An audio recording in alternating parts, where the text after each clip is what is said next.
avant de commencer, j'aimerais vous rappeler nos habitudes, de bonnes habitudes de cette église, ce que nous tenons nos Bibles, et avant de pouvoir être enseignés, nous crions notre motto, le rappel de notre mission. Et moi, je dis exposer, vous répondez pour manifester. Expliquez ça aux voisins avant qu'ils s'imaginent qu'on est en train de faire une incantation. Demande-lui si c'est la première fois qu'il arrive. Okay. Quand il lui va dire exposer, nous on va dire pour manifester. C'est le résumé de notre mission qui veut dire exposer chaque personne à la parole de Dieu et à l'œuvre de son esprit afin que la vie de Christ se manifeste personnellement en elle et socialement à travers elle. Et donc on résume ça par exposer pour manifester. Je sais déjà qu'il n'y aura pas que des Bibles, il y aura des téléphones, mais levez-les quand même aussi. Alors on va y aller. Exposer pour... Ça fait longtemps. Je n'ai vu que des Bibles, que des téléphones. Non, il faut qu'on reprenne un peu. Exposer pour... Puis on va dire que cette église, c'est une église de beaucoup de technologies. Est-ce que c'est moi qui vous ai demandé d'amener les thés? Quelles sont ces questions qu'on a d'habitude? La première, c'est à quoi servent nos offrandes et combien doit-on donner, n'est-ce pas? Quand j'ai donné mon offrande, ça sert à quoi? On en fait quoi? Et je dois donner combien? Ce sont des questions que l'on pose souvent. À quoi serve mon offrande et combien doit-on donner? Une autre question, c'est la dîme est-elle obligatoire? Combien et surtout à qui doit-on la donner? N'est-ce pas? Je sais que vous me regardez comme si je parle de choses non relevant, mais pourtant vous savez bien que ce sont des sujets qui se posent, n'est-ce pas? Et une autre question, qui et surtout comment s'occupe-t-on des cas sociaux à l'église? Qui doit s'occuper des cas sociaux à l'église et par quel système on doit prendre soin des gens qui sont dans le besoin, des nécessités dans l'église? Il y a une autre question qui se pose. D'où viennent les appels des fonds et les engagements financiers là? Ça vient de tout ça. Une autre question se pose. Existe-t-il des conséquences si on ne donne pas sa dîme? Parce que je n'ai pas donné ma dîme, est-ce qu'il y a des conséquences derrière ça? Et une dernière pour aujourd'hui.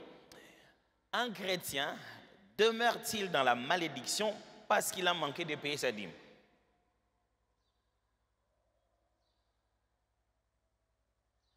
Ce sont des questions qui nous paraissent simples, mais qui, en fait, sont, j'aimerais le dire, l'une des raisons pour lesquelles nous ne nous épanouissons pas dans notre générosité et dans notre bénédiction financière. Pourtant, le mot bénédiction est trop utilisé à l'Église.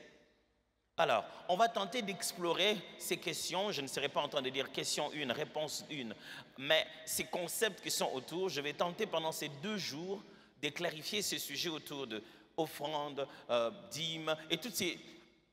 Une fois, j'ai reçu les amis du comptage qui m'ont donné une enveloppe, ils m'ont montré dessus. Je me souviens, le pasteur Berthold était encore au comptage. Comme quoi, au comptage, quelqu'un peut avoir un appel pastoral. Hein. Le pasteur Berthold était au comptage là-bas. Et je me souviens qu'ils m'ont donné une enveloppe sur laquelle quelqu'un a donné une offrande qu'il a appelée offrande de culpabilité. Tout de suite, tu t'es dit, à sali les sous-sous. Mes amis, vous n'êtes pas censé donner une offrande de culpabilité. Vous n'êtes pas censé mettre votre argent dans une enveloppe et donner une offrande, appelée une offrande de culpabilité. Et même plus, une fois, quelqu'un a reçu son argent, il a pris un crédit à la banque, et ce crédit avait pour but justement de faire fonctionner son projet. Et il veut rendre grâce à Dieu d'avoir permis que la banque lui donne le crédit. Et il a pris la dîme sur le crédit. Pourquoi vous faites ça? Pourquoi vous prélevez la dîme sur le crédit? Quelqu'un d'autre a même fait pire. Il attendait qu'on lui envoie les Minerval à partir de l'Europe. Et son frère, après de longs moments, ne l'envoyait pas. Finalement, il l'a envoyé. Et il a pris un peu d'argent. Il a donné comme action de grâce. Vraiment. Il y a bien des mauvaises façons de pratiquer, surtout les dons et les générosités ecclésiastiques, parce qu'il y a tellement de confusion là-dedans. Ce qui veut dire, ce qui devait se faire ne se fait pas. Ce qui ne devait pas se faire, se fait beaucoup. Et la finalité, c'est que les gens font la mauvaise chose et au bout d'un moment, ils ne voient pas les résultats escomptés.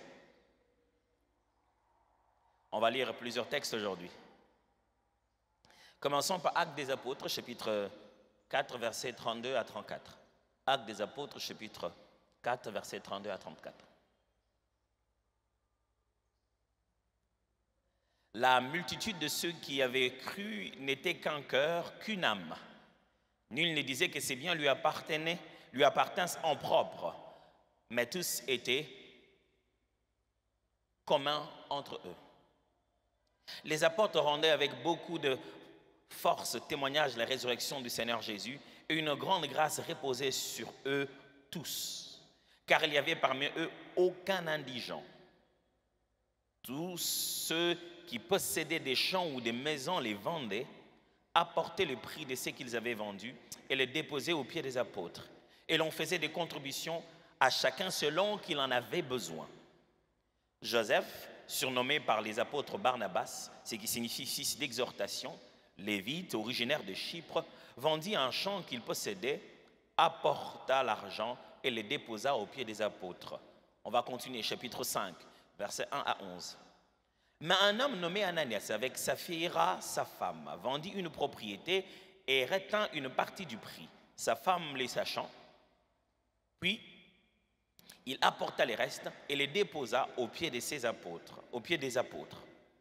Pierre lui dit, Ananias, pourquoi Satan a-t-il rempli ton cœur au point que tu montes au Saint-Esprit et que tu aies retenu une partie du prix du champ? S'il n'eût pas été vendu, ne te reste-t-il pas? Et après qu'il a été vendu, les prix n'est-il pas à ta disposition? Comment as-tu pu mettre en ton cœur un pareil dessein? Ce n'est pas à des hommes que tu as menti, mais à Dieu. Ananias, entendu ces paroles, tomba et expira. Une grande crainte saisit tous les auditeurs. Les jeunes gens s'étant levés, l'enveloppèrent, l'emportèrent et l'ensevelirent. Environ 3 heures plus tard, sa femme entra, sans savoir ce qui était arrivé. Pierre lui adressa la parole. « Dis-moi, est-ce à un tel prix que vous avez vendu le champ? »« Oui, répondit-elle, c'est à ce prix-là. » Organisation de malfaiteurs de couple. Alors Pierre lui dit, « Comment vous êtes-vous accordé pour tenter l'Esprit du Seigneur? Voici ceux qui ont enseveli ton mari sont à la porte et ils t'emporteront. » Au même instant, elle tomba aux pieds de l'apôtre et expira. Les jeunes gens étant entrés, la trouvèrent morte. Ils l'emportèrent et l'ensevelirent auprès de son mari. Une grande crainte s'empara de toute l'assemblée et tous ceux qui apprirent ces choses.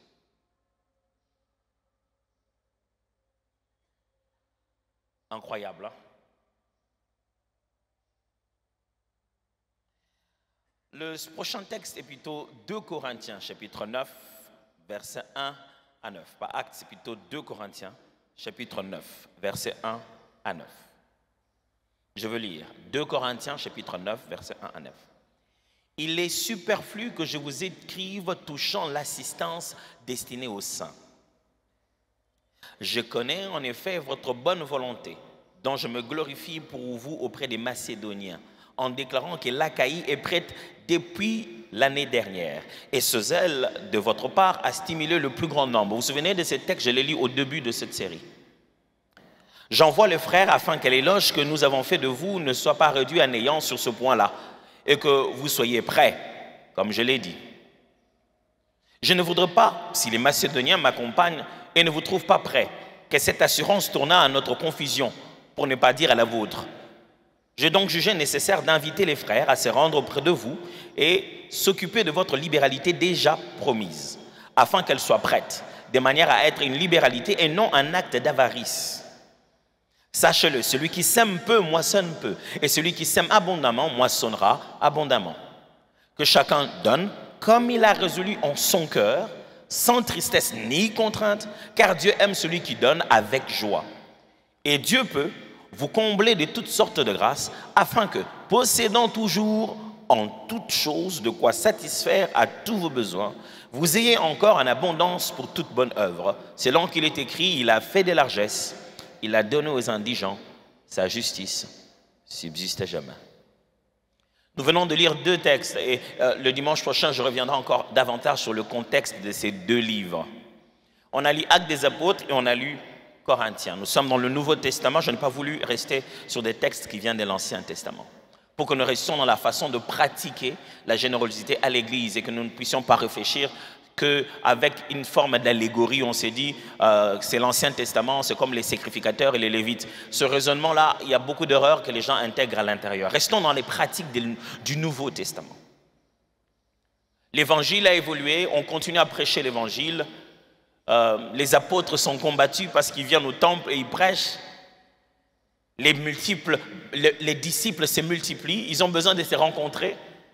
Quelquefois, ils se rencontrent dans le temple, dans le côté qu'on appelle la cour de Salomon, là-bas. Et quelquefois, ils se rencontrent dans des maisons pour partager le pain, prier. Le Seigneur fait des grandes choses avec eux. D'autres personnes quittent leur ville où ils habitaient, ils viennent habiter rien que là, à côté des apôtres. Le nombre se multipliait, la première prédication, plein de gens. Maintenant, ils ont une église subitement. Beaucoup de gens, et il y a des conséquences, ils doivent prendre soin de ça. Chacun donne ce qu'il avait pour qu'on essaie de résoudre les problèmes. De l'autre côté, il s'agit de 2 Corinthiens. Vous savez que 2 Corinthiens, ce n'est pas la 2e lettre de Paul aux Corinthiens, dans la province d'Achaïe. Non, c'est sa 3e lettre normalement.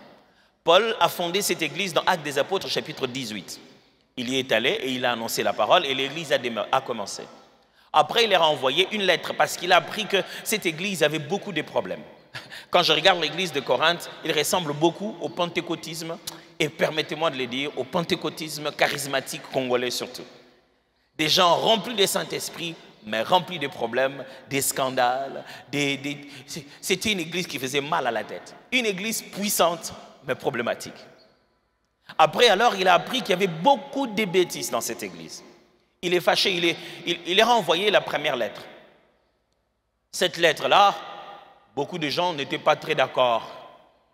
Ils n'étaient pas tous d'accord avec ce que Paul écrivait. Il dit, bon, quand il est là, il ne parle pas comme ça. C'est quand il parle qu'il s'est mis à écrire comme s'il était sévère. Alors, dans 2 Corinthiens, vous voyez que Paul dit qu'il est allé les visiter. Il est allé les visiter donc la 2e fois. La première fois, il est allé pour fonder. La 2e fois, il va les visiter. Il appelle ça une visite difficile. Parce que là, il a dû les confronter. Toi, tu sors avec la femme de ton père. Il a dit, il y avait des sujets très, très difficiles. Après, il s'en est allé. Quand il est parti, il leur a envoyé, alors, la première lettre aux Corinthiens. Il leur a envoyé plutôt la 2e lettre aux Corinthiens. Cette lettre-là, c'est celle que nous n'avons pas. C'était une lettre remplie de tristesse. Il en parle lui-même dans 2 Corinthiens. Il leur a parlé, il a ouvert son cœur. Il leur a parlé de tout ce qu'il y avait comme difficulté, de comment les Corinthiens n'étaient pas ce qu'il attendait d'eux. Et c'était une lettre triste. Et quand vous lisez 2 Corinthiens, il dit, je me réjouis que vous avez été triste. Non pas triste selon le monde, mais une tristesse qui amène à la repentance. Si ma lettre vous a attristé et qu'après la tristesse vous vous convertissez, ça c'est bien. Maintenant alors, il a écrit la 3e lettre parce qu'il se prépare à aller aussi. Il veut aller là-bas pour la 3e fois. Première fois, il fonde l'église. 2e fois, il va fixer les problèmes. 3e fois, il voudrait y aller. Première fois, il envoie 1 Corinthien. 2e fois, il envoie une lettre qu'il appelle une lettre difficile. Mais c'est le 2 Corinthiens que nous voyons, la 3e lettre que nous avons, que nous appelons 2 Corinthiens. Il parle de plusieurs autres choses. Entre autres, il les rappelle la façon d'exercer la générosité. Parce que la plupart des gens qui habitaient Corinthe, c'était de... Est-ce que le mot parvenu va sonner bien? Mais on appelle ça le self-made man. Les gens qui se sont battus eux-mêmes, qui sont devenus ce qu'ils sont par leurs propres efforts. Les battants. Ils sont devenus riches pas parce qu'ils étaient fils des riches. Ils ont travaillé dur. Certains ont dû payer leur droit d'être libres. Ils étaient esclaves. Ils ont bossé dur et ils sont devenus libres. Ils ont de l'argent dans leur poche parce que c'était le travail de leur vie. Donc ils aimaient la noblesse parce qu'ils ont attendu tellement un jour d'être riches eux aussi. Ce qui fait que dans leur milieu, ils avaient beaucoup de façons de réfléchir que Paul n'aimait pas beaucoup. Il y avait une vie d'impudicité incroyable. Je vais bien en parler encore le dimanche prochain. Mais Paul ici, dans le chapitre 8, 9, et même il les va jusqu'à 10 à 11, il les rappelle tant la générosité pour donner aux frères et sœurs qui étaient en Israël, parce qu'à ce moment-là, à Jérusalem, il y avait une grosse famine. Il faisait une collecte qui venait des Galates, qui venait des Macédoines, pour envoyer cela aux chrétiens de Jérusalem. Parce qu'il passait, la famine n'était pas de 2 jours, c'était toute une période de famine. Alors là, il leur demande à eux aussi de pouvoir donner. Mais il leur a dit, ceux de Macédoine, ils étaient déjà prêts. Moi aussi, je leur ai dit que vous aussi, vous étiez déjà prêts depuis l'année passée. Mais j'envoie déjà quelqu'un, Tite, pour que vous puissiez préparer l'offrande. Je ne veux pas venir et puis je devais amener ces dons aux autres et je me trouve que vous n'étiez pas prêts. Ils étaient devenus insensibles à aider les gens. Et Paul non seulement parle du fait qu'il devait collecter les offrandes, au chapitre 10, chapitre 11 de 2 Corinthiens, il en profite aussi pour leur parler sur la façon dont il traitait les hommes de Dieu. Ceux qui s'est donné à être des hommes de Dieu, des faux, il les traitait mieux. Et lui qui venait avec la vérité, il les traitait mal. Au point que Paul en arrive à leur dire, c'est à cause de vos comportements que j'ai refusé. Je reçois les salaires des autres églises, mais quand je viens chez vous, je ne veux pas prendre votre argent. Parce que je ne veux pas que vous mettiez dans votre tête que je suis comme les autres apôtres là. Mais qu'est-ce que je vais vous apprendre après avoir donné tous ces contextes? Vous êtes toujours là? Ça va? Vous connaissez encore le nom de votre voisin? Et vous n'avez pas donné son nom. Moi, j'avais donné mon nom. Vous connaissez encore son nom? Saluez-le par son prénom. Ah, là, ça devient difficile. Reprenez. Parce qu'à un moment donné, dans la prédication, je vais revenir encore sur cette question. Si votre voisin, c'est votre mari, franchement, est-ce que ça, c'est un bon voisin? Cherchez un autre voisin dont vous ne connaissez pas le nom. Alors, je vais poser quelques principes et ça va nous permettre de comprendre toute cette réalité de donner à l'Église, ainsi de suite. Premièrement, nous donnons à Dieu avec le cœur et pour Dieu avec les biens. Nous donnons à Dieu avec le cœur et pour Dieu avec les biens. Pasteur, qu'est-ce que tu es en train de dire? Je suis en train de vous expliquer justement ce qui se passe ici. J'ai voulu faire une petite nuance. Elle n'est pas si claire, mais je l'ai fait pour la cause. Dans la Bible, ce n'est pas toujours aussi nuancé comme ça. N'ayez pas l'impression que quand on dit donner à Dieu et pour Dieu, il y a une véritable différence. Non, dans la Bible, des fois, on dit seulement donner à Dieu et c'est dans l'idée de donner à Dieu qu'on veut dire donner pour Dieu. Mais ce que j'aimerais vous faire comprendre aussi, c'est un peu comment Dieu regarde ça. Quand nous donnons à Dieu, Dieu regarde notre cœur. Mais vous devez savoir qu'il n'y a rien que vous avez dont Dieu a besoin. Ce qui signifie qu'en réalité, ce n'est pas à Dieu que vous donnez. Mais vous donnez pour les besoins qu'il y a dans l'œuvre de Dieu sur la terre. Ce qui veut dire, Dieu ne prendra pas votre argent. Vous allez donner pour Dieu. Les biens, les matériels, les dons que vous avez, vous allez les donner dans l'œuvre de Dieu à travers de biens. Ce qui signifie que quand Dieu, dans votre cœur, trouve que vous n'avez pas bien donné, même si vous avez donné pour Dieu, il ne compte pas ça. Et il dit, ce peuple ne m'honore que des lèvres, son cœur est loin de moi, ses sacrifices, tout ce qu'il donne là, je ne reçois pas ça. Ses parfums, je ne le reçois pas. Mais Dieu, on a brûlé, on a envoyé. Regardez ça, c'est partout dans la Bible. Genèse chapitre 22, versets 10 à 13. Genèse 22, 10 à 13. Puis, Abraham étendit la main et prit le couteau pour égorger son fils.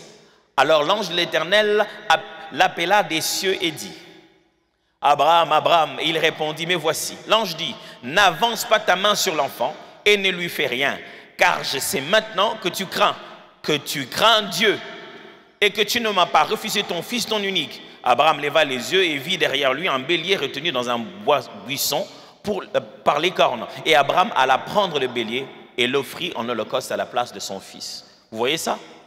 Dieu a demandé à Abraham de lui offrir son fils. Mais finalement, il ne le donne pas. Mais au moment où Abraham veut donner avec les mains, Dieu dit non, j'ai déjà reçu avec le cœur. Aujourd'hui, je vois que tu me crains. Vous suivez très bien ce que j'explique ici. J'ai même des fois entendu les gens utiliser ces textes pour demander aux gens de donner leur offrande. Il dit, donne à Dieu ton offrande comme Isaac. Mon ami, Isaac n'a jamais été donné. Vous voyez, il n'est jamais parti finalement. Donne ton Isaac. L'Isaac, c'est celui qu'on amène jusqu'en dernière minute. On se rend compte que ce n'est pas lui le véritable offrande, c'est plutôt l'agneau de Dieu qui refuse le péché de mort. L'Isaac n'est qu'une préfiguration. Alors, vous voyez ici, donner à Dieu, ça a eu lieu déjà. Et du coup, il se dit, c'est bon, l'exercice est terminé. J'ai vu les cœurs à donner. Genèse chapitre 4, versets 3 à 4. Vous voyez ça encore plus loin. Genèse chapitre 4, versets 3 à 5. Au bout de quelque temps, Caïn fit à l'Éternel une offrande de fruits de la terre. Il fit quoi? Sois avec moi, il fit quoi? Une offrande de fruits de la terre. Et Abel de son côté en fit une des premiers-nés de son troupeau et de leur graisse. Je peux m'arrêter là. Le lingala me dérange de fois dans la façon de traduire le mot offrande. Parce que quand on dit offrande, on parle de tozo kabelanzambe. J'aime le vieux lingala qui dit tozo bonzelanzambe. Ça c'est meilleur. Parce que tu n'as rien à kabelanzambe. Tu n'en as pas. On n'en a pas. Quand on fait une offrande, mes amis, to kabela kanzambe te. Oso kabela mutuloko zayaye. Est-ce qu'on offre au propriétaire? Si tu penses lui donner, c'est-à-dire que tu penses posséder. Or, en réalité, tu n'as rien. Qu'est-ce que tu as, toi, que tu n'es reçu de Dieu? Alors, écoutez la suite. L'Éternel porta un regard favorable sur Abel et sur son offrande. Mais il ne porta pas un regard favorable sur Caïn et sur son offrande. Caïn fut très irrité et son visage fut abattu. Les deux frères offrent. Vous savez que quand on était petit, on nous disait que l'offrande de Caïn n'a pas été acceptée parce qu'il avait pris les petites choses mauvaises. Abel avait pris les bonnes choses et Caïn, il est allé prendre les choses mauvaises. Vous avez vu ça dans les textes? Non, la Bible dit ceci. Caïn fit à l'Éternel une offrande des fruits de la terre. Et Abel, de son côté, fit une des premiers-nés de son troupeau et de la graisse. C'est juste chacun donné dans le métier où il était. On n'est pas en train de dire que la qualité de l'offrande, de ce que Caïn a donné était mauvaise. Non. Mais quand Dieu donne son regard favorable, c'est là que vous comprenez ce que Dieu regarde. La Bible dit l'Éternel portant un regard favorable sur Abel et sur son offrande. Et la suite, mais il ne porta pas un regard favorable sur Caïn et sur son offrande. Pourquoi? Parce que Dieu agrée d'abord ce que nous sommes avant de recevoir ce que nous donnons. Pourquoi? Parce que nous donnons à Dieu avec le cœur. Quand le cœur de Caïn n'est pas bon, il ne reçoit pas ce que Caïn met dans ses mains. Il y a un évangile, on a prêché aux gens comme quoi, venez à l'église, faites seulement dedans, même quand vous ne venez pas à l'église, même quand vous ne craignez pas Dieu, Dieu se souviendra de vous. Bien sûr, il se souviendra de vous, vous aurez de l'argent, vous trouverez des moyens de vivre financièrement, mais vous irez en enfer.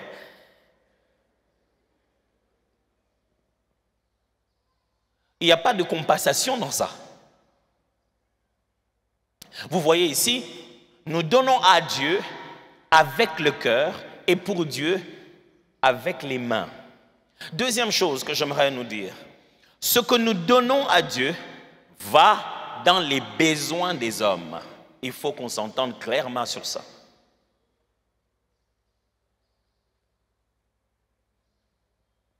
Le premier principe que je vous ai dit, nous donnons à Dieu avec le cœur et pour Dieu avec les mains. C'est de ça qu'il s'agit dans les Actes des Apôtres. Les gens ont vendu leurs propres parcelles. Personne ne les a imposées. Personne n'a imposé aux gens de vendre les parcelles.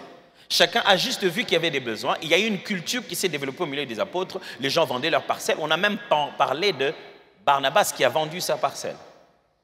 Un leader. C'est important que les leaders eux-mêmes fassent des sacrifices qu'ils demandent aux autres de faire. Et la Bible commence clairement en disant que c'est Barnabas d'abord qui a commencé à vendre sa maison.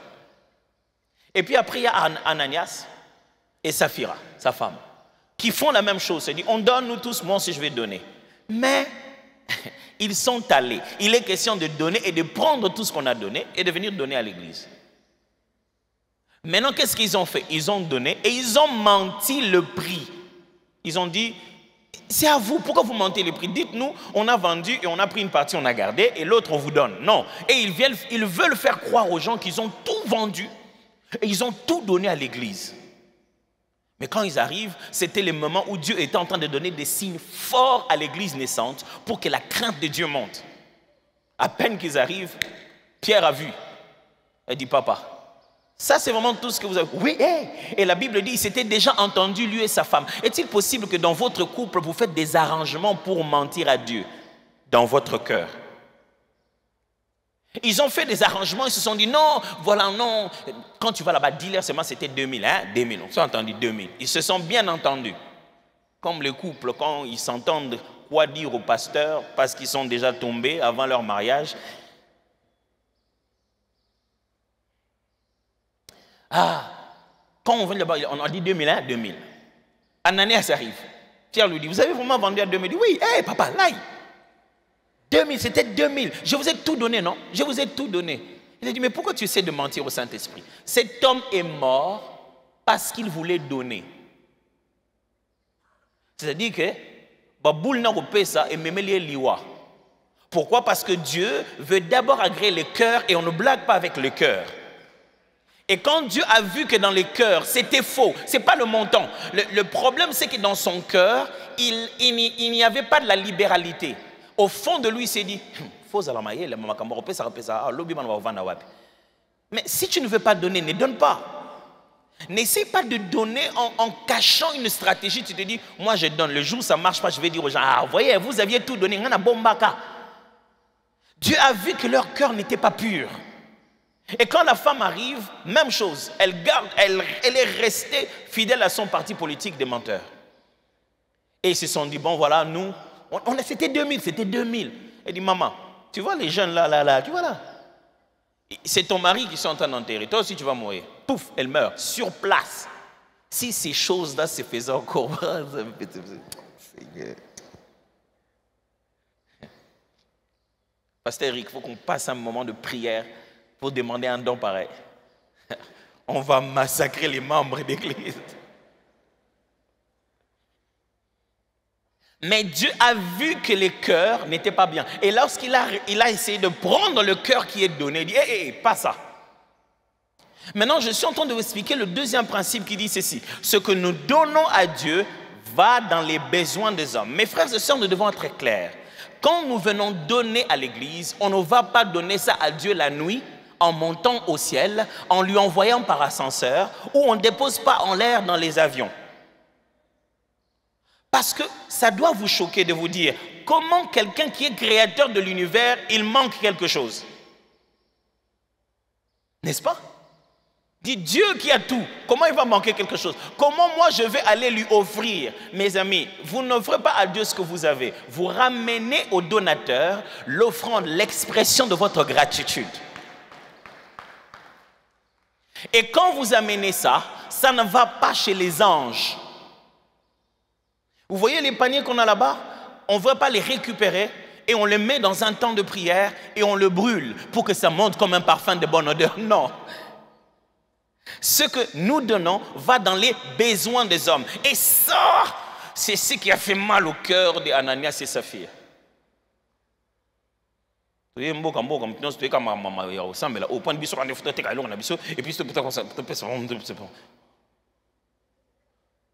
se rendent compte qu'en fin de compte, nous aussi on est des êtres humains, on a aussi des besoins. Quand on vend notre argent, on le donne à d'autres personnes.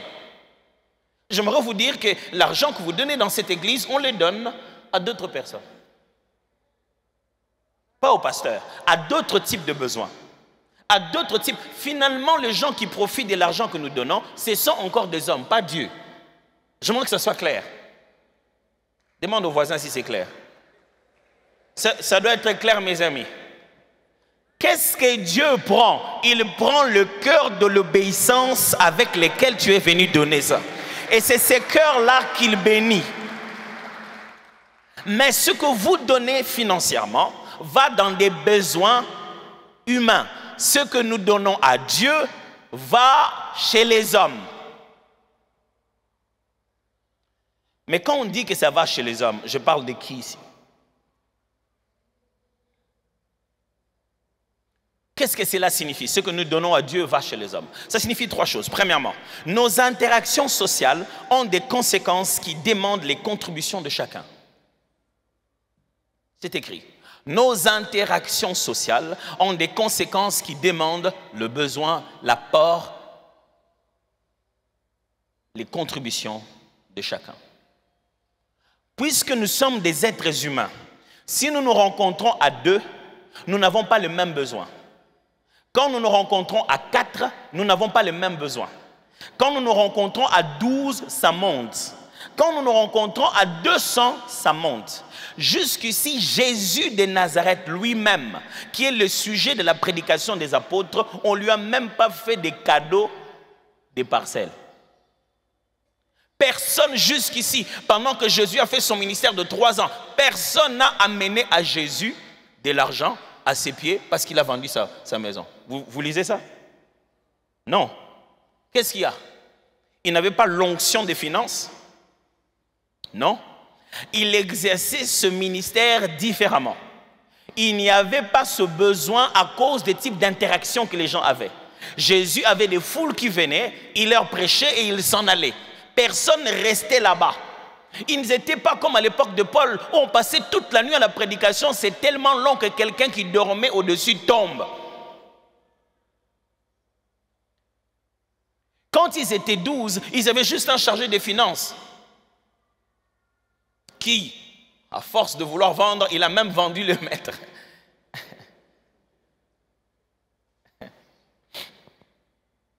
Mais quand ils ont commencé à prêcher, et 4 000, 5 000, Jésus nourrissait les foules et les laissait aller. Mais maintenant, regardez dans la Bible, hein, aucun apôtre n'a fait un miracle de multiplication de pain après Jésus. C'était ça la nouvelle façon de multiplier le pain. Tous les cœurs qui donnent ont compris à qui donner. On n'a plus besoin de multiplier le pain parce que chacun doit amener le pain pour résoudre le besoin des autres. Maintenant, les interactions sociales ont changé. Avant, ils se rencontraient pas. Jésus, l'itinérant, était dans le bateau, il descend, il prêche, il guérit les malades, il prend 12 personnes, ils partent. Mais maintenant, ils ont besoin de rester ensemble. Ils ont des veuves. Au chapitre 5 des Actes des Apôtres, vous vous rendez compte que les veuves qui viennent des Grecs commencent à se plaindre parce qu'on ne leur donne pas de l'argent, comme on ne leur soutient pas financièrement comme on soutient les autres, on ne leur soutient pas matériellement comme on soutient les autres. Les interactions sociales ont changé des choses. Si vous veniez ici, mes frères et sœurs, et que nous n'étions que 3, vous pensez qu'on doit faire combien de toilettes? Quand j'ai dit exposer pour, vous avez crié manifester. Maintenant que je pose des questions, pourquoi vous ne répondez pas? Combien de toilettes? Une seule toilette, non? Mais vous savez combien vous êtes en fait? Si on totalise, on rassemble toutes nos interactions sociales, nous sommes une église de plus de 10 000 personnes.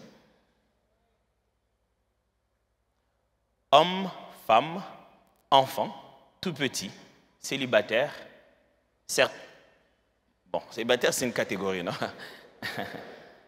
Mariés, voilà, comme ça on équilibre les choses. Mais certains ayant des problèmes de santé, d'autres, qu'on le veuille ou non, on est rempli du Saint-Esprit, mais certains ont des infections.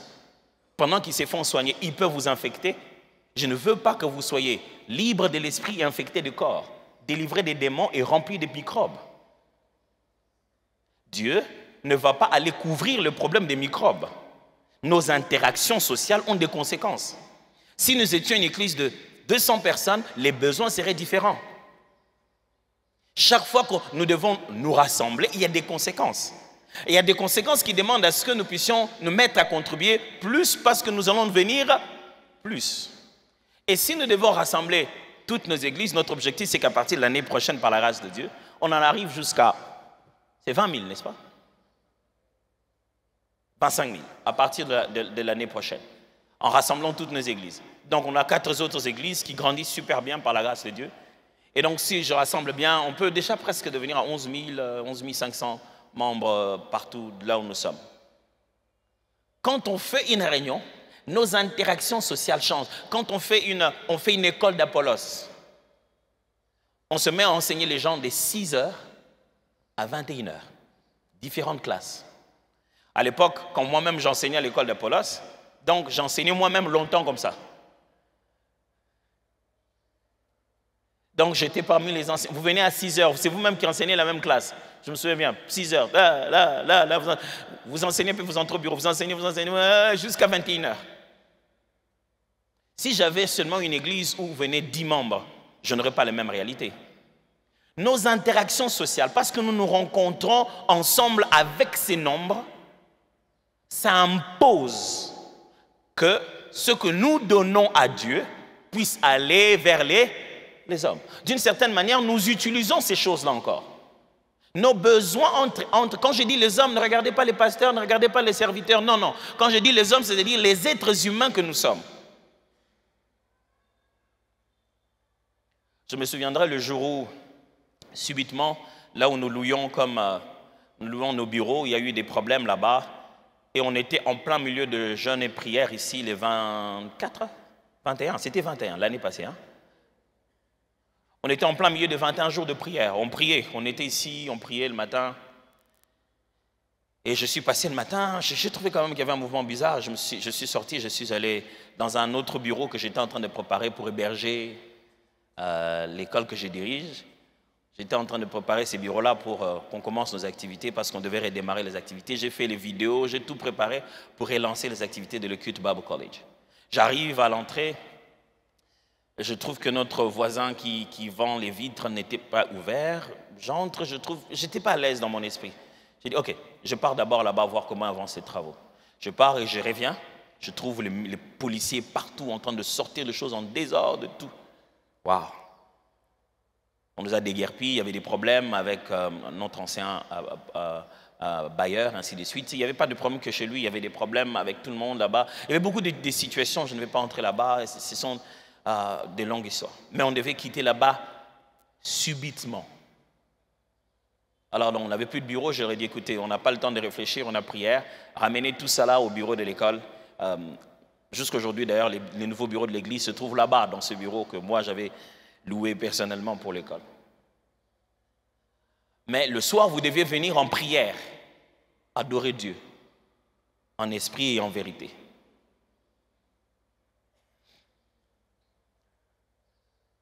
Ce qui signifie que nous avons un besoin. Ce besoin-là, c'est lequel? C'est le besoin d'avoir un lieu où, quand vous voulez présenter votre enfant, vous devez venir quelque part, déposer vos dossiers. Vous avez besoin de lettres de recommandation pour entrer dans une université ou lettres pour pouvoir aller faire votre processus d'inscription. Où est-ce qu'on va trouver ça? Une institution doit se créer, n'est-ce pas?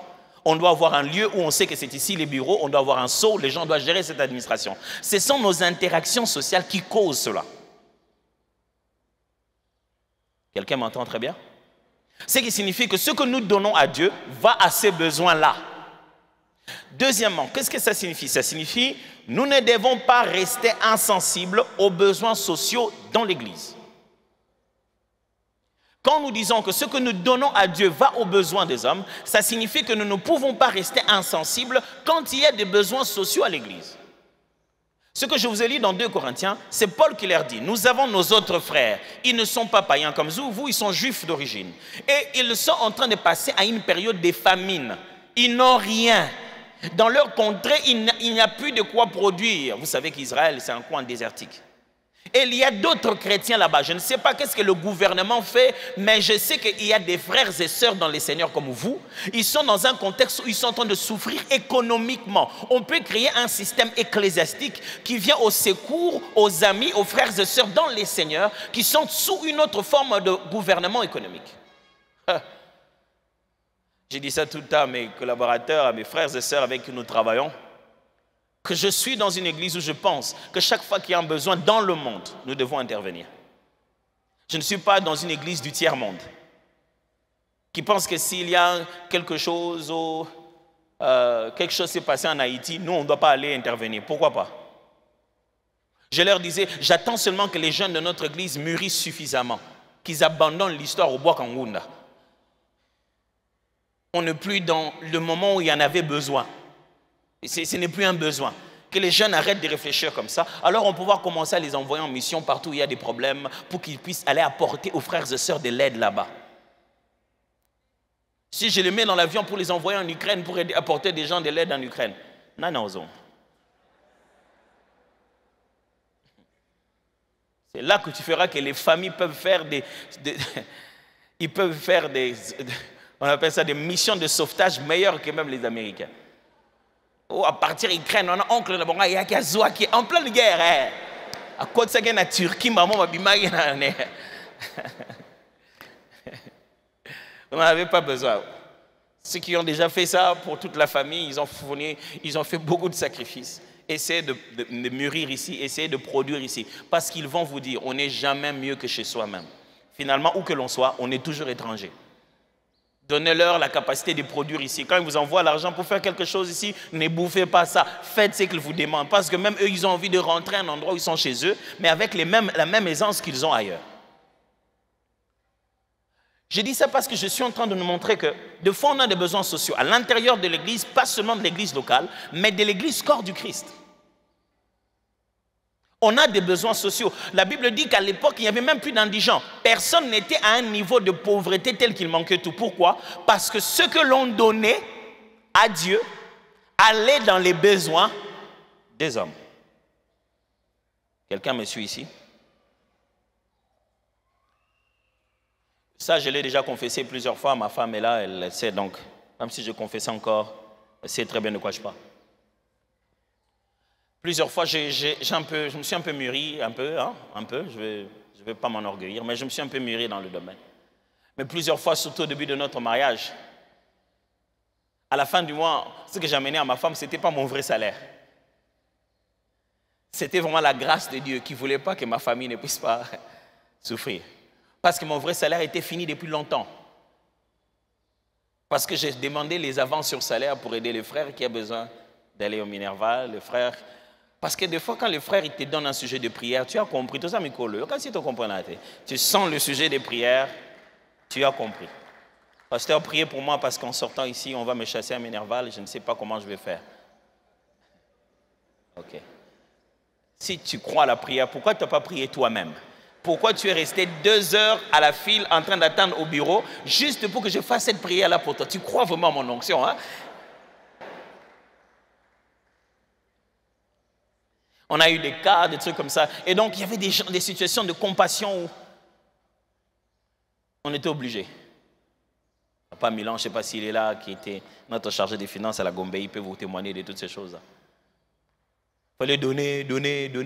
J'ai grandi avec quelqu'un, que ce soit Papa Alain, que ce soit Papa Dalo, c'était des hommes, ce sont des personnes généreuses. Et donc, j'ai appris cette générosité. Et des fois, les gens, quand ils te trouvent généreux, ils en abusent toujours. Ils savent que parce que toi tu donnes, ils vont venir encore. C'est un peu plus tard que j'ai appris à dire non. Mais au début, je ne savais pas comment dire non.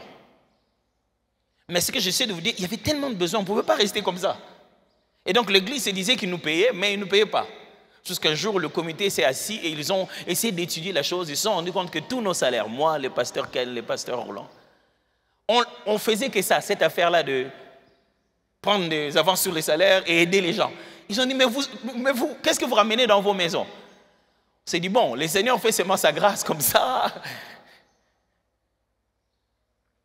Ils nous ont tiré les oreilles et ils nous ont aidés pour mieux exercer ces ministères-là. Ce que j'essaie de vous dire, c'est qu'il y a des vrais besoins à l'Église. Mais est-ce que ça ne signifie pas que, parce que l'Église aide les gens socialement, d'autres personnes ne venant pas pour Jésus commencent à venir que pour ça? Oui, il y en a, depuis la Bible. Depuis la Bible, les gens étaient comme ça. Est-ce que parce que les gens donnent à Dieu pour les besoins des hommes, il n'y a pas des hommes qui utilisent les choses de Dieu pour leur propre poche? Oh, c'est depuis la Bible. D'ailleurs, Paul est en train d'en parler. 3. Ce qu'on donne à Dieu va chez les hommes signifie ceux qui sont en charge d'équiper les saints doivent recevoir notre soutien. Il y a d'un côté les conséquences sociales, c'est-à-dire qu'on se rencontre, on va faire un séminaire, où est-ce qu'on va trouver l'argent? On va faire un séminaire, on va inviter un pasteur qui vient de l'extérieur. Vous vous êtes demandé comment on fait ça?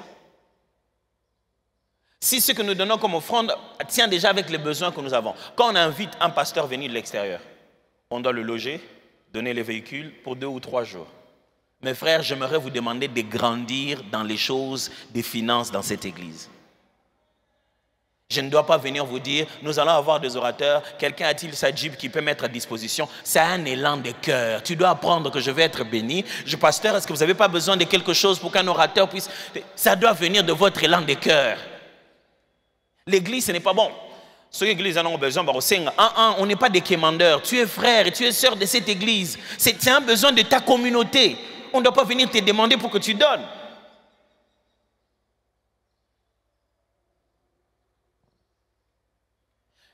Et ici, ce n'est pas seulement nos interactions, comme je l'ai dit, c'est aussi des besoins sociaux. Dans cette église, on donnait chaque mois, un dimanche, on donnait une offrande, un deuxième panier passé, pour pouvoir aider les besoins sociaux que nous avons. Papa Bova, qui est là tout au fond avec maman Mimi, qui s'occupe de notre ministère de social, combien il ne souffre pas avec tellement de besoins. Et les gens ne viennent qu'en dernière minute. Des fois, ils viennent lui donner un ordre. Des fois même, ils viennent dire que le pasteur leur a dit. Pendant que je n'ai rien dit. Mais les besoins sociaux, avec une population dont au-delà de 60%, l'âge moyen de 19 ans à peu près, où le taux de chômage à un certain niveau, les besoins se multiplient. Sans oublier que la plupart des familles sont polygamiques, c'est-à-dire un père a eu plusieurs femmes. Et donc ce n'est pas tout le monde qui a nécessairement droit au minerval. Sans oublier que certains parents ont des dizaines, des vingtaines de mois impayés. Et ces enfants-là doivent payer les minervales. Et chacun essaie de présenter ce besoin à l'église. Et par le moyen qu'on a, on essaie d'aider tous les cas sociaux qui sont à l'église. On essaye, je l'ai dit. Parce que des fois, les besoins sont juste énormes. Sans oublier ceux qui veulent se marier, et ils comptent sur la grâce de Dieu, qui veut dire la grâce des frères et sœurs de leur département pour donner les contributions. Les besoins sociaux sont énormes. On donnait cette offrande-là, mais vous allez constater que j'ai annulé cette offrande. Parce que dans cette église, je n'aime pas que les gens fassent des choses sans les avoir comprises. Parce que ça ne donne pas le résultat qu'il faut. On donnait cette offrande chaque fin du mois. Une fois, deuxième panier. Est-ce que vous vous souvenez de ça? Est-ce que vous voyez ça encore? Parce que, aussi nombreux que nous soyons, 10 000 personnes que nous soyons, ces offrandes-là avaient 80 000 francs et 100 $. C'est-à-dire que la plupart des gens qui devraient donner, c'est considéré comme être les cas sociaux qu'on va traiter. Donc, ils ne donnent pas. J'aimerais vous dire, même quand vous n'avez rien, il y a toujours un plus pauvre que vous. Quand on essaie de résoudre les besoins sociaux, on ne vous demande pas tout votre argent, on vous demande ce que vous avez, donnez pour que ça puisse aider les autres là-bas. Vous n'avez aucune idée des types de besoins que les gens ont. Aucune idée. Des fois, on a des dossiers, ma maison s'est écroulée. On fait comment? Il va dormir où? J'ai dit, on arrête ça parce qu'il faut que chacun comprenne pourquoi nous donnons. Et comme je vous l'ai dit, la troisième des choses, ce sont ceux qui nous enseignent. La Bible parle des anciens liés à l'enseignement, des ministres de la parole de Dieu. Ceux qui enseignent et qui équipent les saints doivent recevoir notre soutien. En terminant ce message donc, parce que je n'ai pas le temps de donner tout, petit à petit, j'aimerais juste vous lire une chose qui me touche énormément à cœur, qui est dans 2 Corinthiens chapitre 11, verset 1. On va y aller petit à petit. Normalement, ça va jusqu'à 33, mais je ne vais pas aller jusqu'à 33. Paul est en train de parler. J'ai déjà entendu beaucoup de gens dire, Paul refusait d'être payé, il prêchait gratuitement. Vous devez savoir pourquoi. Il prêchait gratuitement où? Seulement à Corinthe. Pourquoi? À cause de ce que je vous ai dit. Parce que les Corinthiens ont gagné l'argent difficilement avec ce qu'ils sont devenus. Ils commençaient à croire que Paul venait pour leur bouffer de l'argent. Or, à cette même époque, d'autres personnes venaient. Ils venaient maintenant bien. Ils venaient avec une lettre de recommandation de Jérusalem, qu'ils sont des apôtres. Et quand ils venaient, qu'est-ce qu'ils faisaient? Maintenant, eux, ils chargeaient leur prédication, ils prêchaient, ils avaient de l'art oratoire, ils avaient une technique des paroles, et les gens leur donnaient beaucoup d'argent. Et Paul s'est dit, je ne veux pas que vous puissiez me confondre à ces pseudo-apôtres et pseudo-prophètes. C'est pourquoi quand je viens chez vous, je ne préfère pas que vous me donniez de l'argent. Il dit ceci, je reçois les salaires des autres églises pour venir vous servir vous. Je vais venir encore la 3e fois. En plus, vous n'allez rien donner. Il dit, j'étais chez vous à Corinthe. J'avais un besoin d'argent. J'ai demandé à quelqu'un de Macédoine de venir me donner parce que chez vous, je ne vais rien recevoir. Est-ce que je ne vous aime pas? Non, ce n'est pas parce que je ne vous aime pas, mais parce que j'ai remarqué que chez vous, vous croyez que c'est vous qui enrichissez les hommes de Dieu. C'est bizarre de lire ça dans la Bible.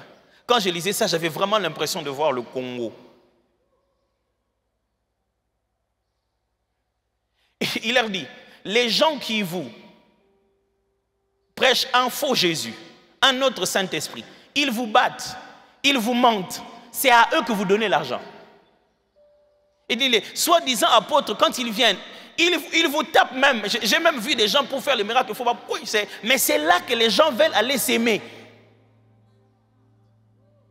Là où eux-mêmes ils se rendent compte que ce n'est pas très clair, qu'est-ce qu'on a vraiment dit, mais c'est là qu'ils veulent aller s'aimer. Et Paul dit, j'ai l'impression que j'ai été faible. J'aurais dû vous dire, vous pensez que vous ne devez pas me donner parce que je ne suis pas digne? Non, je suis digne de ça. Je ne veux pas juste par raison de fierté. Je n'en parle pas par raison de fierté. J'ai l'impression, malheureusement, mes amis, qu'à force de raison de fierté, surtout dans nos églises francophones ici, on vous a déformé. Ne voulons pas parler de ces sujets parce qu'on ne veut pas que vous puissiez nous confondre avec les gens qui sont en train de chercher de l'argent dans leur poche au nom de Jésus. Nous vous avons aussi déformé sur votre responsabilité et votre générosité vis-à-vis de la mission et de l'œuvre de Dieu. Est-ce que vous êtes d'accord avec moi? Paul lui-même dit, on dirait que j'ai été faible. Paul s'est même a dit, c'est quoi la différence? Ils vous ont dit quoi? Et ils sont apôtres, ils viennent de Jérusalem, moi aussi. Ils sont qui? Juifs, moi aussi je suis juif. Ils sont quoi? Ils connaissent Jésus, moi aussi je connais Jésus. Il leur dit, moi d'ailleurs j'ai été frappé, j'ai souffert, les églises me donnent des migraines, j'ai d'ailleurs plus des raisons de me glorifier. Mais je ne veux pas recevoir de l'argent de vous parce que vous êtes encore des enfants. C'est là qu'il dit, c'est aux parents d'amasser pour leurs enfants. Quand vous lisez ces textes, vous avez l'impression que c'est un bon principe qui veut dire les parents doivent amasser pour leurs enfants. Non, quand il est dit aux Corinthiens, il leur dit, il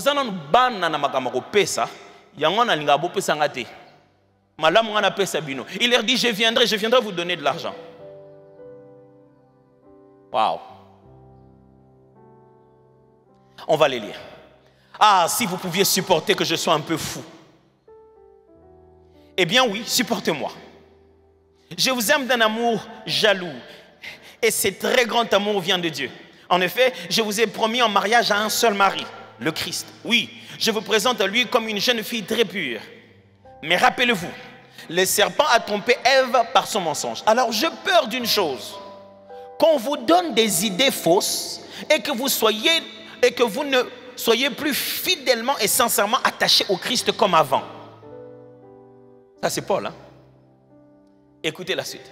Par exemple, quelqu'un arrive, il parle de ses autres apôtres. Il dit, quelqu'un arrive, il vous annonce un autre Jésus. Ah, ça c'est complètement le Congo, ça. Oh.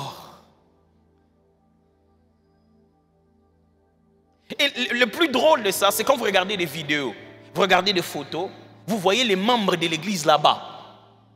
Mais celui-ci, c'est celui qui nous avait dit que ces temps ici, il y a des conjonctures difficiles, que nous prions pour lui. Comment il a sorti 20 000 $ à s'aimer dans une prophétie? Par exemple, quelqu'un arrive, il vous annonce un autre Jésus. Un Jésus que nous n'avons jamais annoncé. Ou bien vous recevez un autre esprit. Un esprit que vous n'avez jamais reçu. Les gens, ils viennent nous parler d'un autre Jésus, vous parlez d'un autre Saint-Esprit. Celui qui, tu vois, mais celui qui ozo bambana, kuna yende mutapangusa kiti aso une église.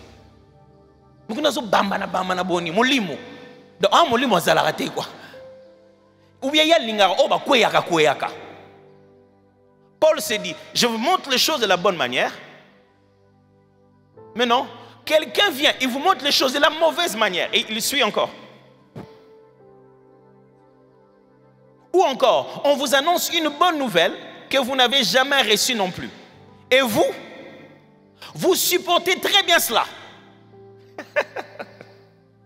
Pourtant, je pense que j'ai autant de valeurs que vos espèces de grands apôtres.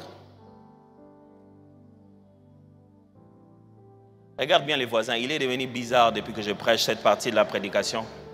Il est quand même un peu bizarre. Est-ce que je ne vous prêche pas la Bible?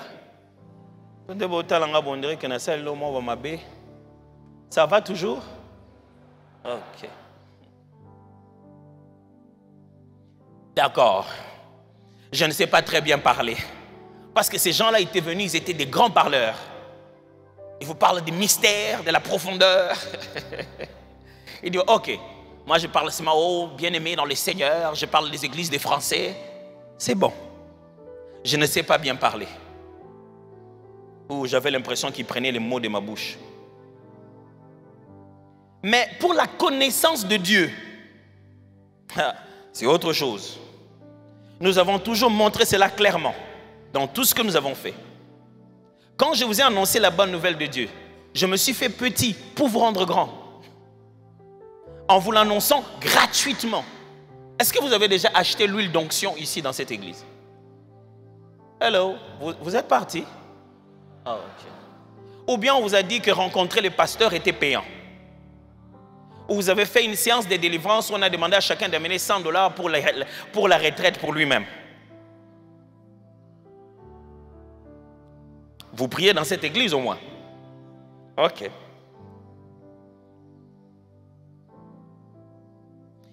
Quand je vous ai annoncé la bonne nouvelle de Dieu, je me suis fait petit pour vous rendre grand, en vous l'annonçant gratuitement.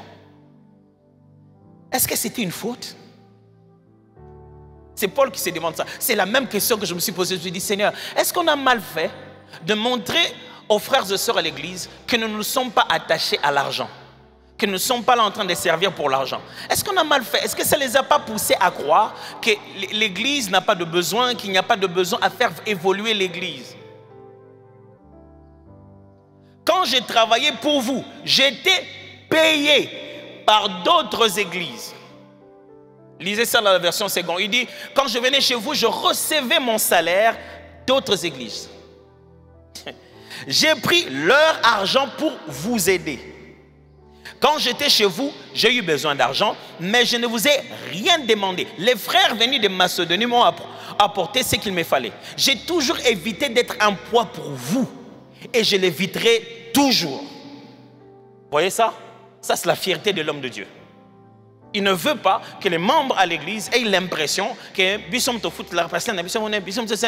ne faut pas que toute sa vie soit autour des dons que les membres lui donnent. Et il se bat la poitrine de cette fierté. Il dit, je ne vous dois rien, je ne cours pas derrière vos maisons, demandez quoi que ce soit.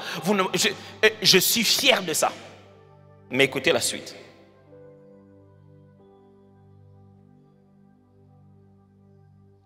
Personne ne m'empêchera d'être fier de cela dans tout l'Achaïe. Grâce au Christ qui est en moi, je peux dire que c'est vrai. Il ne dit pas qu'il est comme ça partout. Il dit, Macédoine, ça va. Je prends même les salaires de là-bas. Mais quand je viens chez vous, je sens ça. Bino Batomo Limo, les spirituels, vous aimez le pentecôtisme. Mais dès qu'on parle de la vérité de la parole, vous devenez... Mais quand quelqu'un tombe quelque part sur le nom d'un autre Jésus que vous ne connaissez pas, vous courez là-bas, c'est là-bas que vous allez donner. Pourquoi est-ce que j'ai dit cela? Parce que je ne vous aime pas? Mais si Dieu sait que je vous aime, ce que je fais, je le ferai encore. Alors, ceux qui veulent une occasion pour se vanter d'agir comme nous, ces gens-là n'en auront pas. Il dit parce que les autres se disent apôtres, ils sont comme nous aussi. Je veux marquer la différence entre ceux qui les servent et ceux qui ne les servent pas. Et comme le sujet devient le sujet d'argent, je fais de mon mieux pour être le plus loin que possible de ces sujets-là. Mais ça ne veut pas dire que je n'en ai pas le droit. Et vous n'avez jamais été aussi calme dans l'église, mais je vais continuer dans tous les cas. Ce sont des faux apôtres, des ouvriers malhonnêtes. Ils font semblant d'être des apôtres de Christ. Rien d'étonnant à cela. Satan lui-même fait semblant d'être un ange de lumière. Pour les serviteurs des Satan, faire semblant d'accomplir ce qui est juste, c'est donc facile. Mais leur vie finira comme leurs actions le méritent. Je le répète, ne pensez pas que je suis fou. Ou bien alors, acceptez que je sois fou. Et je pourrais moi aussi me vanter un peu. Ce que je veux dire, je ne le dis pas comme le Seigneur le veut, je le dis comme un fou. En effet, si je suis sûr d'avoir des raisons de me vanter, beaucoup se vantent pour les raisons humaines. Eh bien moi, je veux me vanter. Vous êtes des personnes sages, vous supportez volontiers ceux qui le font. Ceux qui font cela. Excusez, qui ne le sont pas. Vous êtes des personnes sages, mais vous supportez ceux qui ne le sont pas. Les gens vous rendent esclaves, profitent de vous. Ils volent tout ce que vous avez. Ils vous méprisent. Ils vous frappent au visage. Et vous supportez tout cela. J'ai honte de le dire, nous avons été trop faibles. C'est pas moi qui dis ça, mes amis. Paul dit, ils sont là. Ils vous ont rendu esclaves. Vous vivez derrière eux. Dad ici, dad là-bas, papa là-bas. C'est lui qui a la clé pour sortir tous les démons de ta vie. Où que tu ailles, avant de faire quelque chose, tu dois l'appeler au téléphone. Ils vous ont rendu esclaves. Ils profitent de vous. Oh, il a abusé de telle femme. Et puis après là-bas, il est sorti avec l'autre. Oh, la fille de l'autre a été attrapée là-bas. Ils profitent de vous.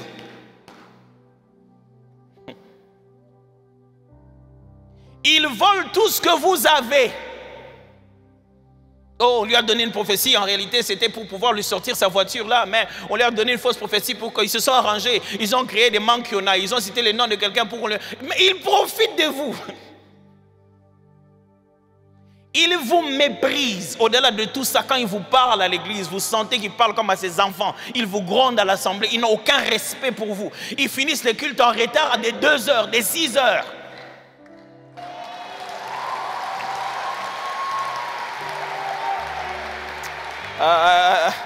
Attendez, mes amis, ça fait 6 ans, vous n'aviez pas acclamé pour ça. C'est déjà passé. Ils vous frappent au visage. Ils en arrivent même aux mains. Et vous supportez tout cela. J'ai honte de le dire. Nous avons été trop faibles. Pourtant, si quelqu'un ose se vanter de quelque chose, je veux l'oser moi aussi. Même si je parle comme un fou. Ils sont hébreux. Moi aussi. Ils ont étudié. Moi aussi. Ils donnent des prophéties. Moi aussi. Ils guérissent les malades. Moi aussi.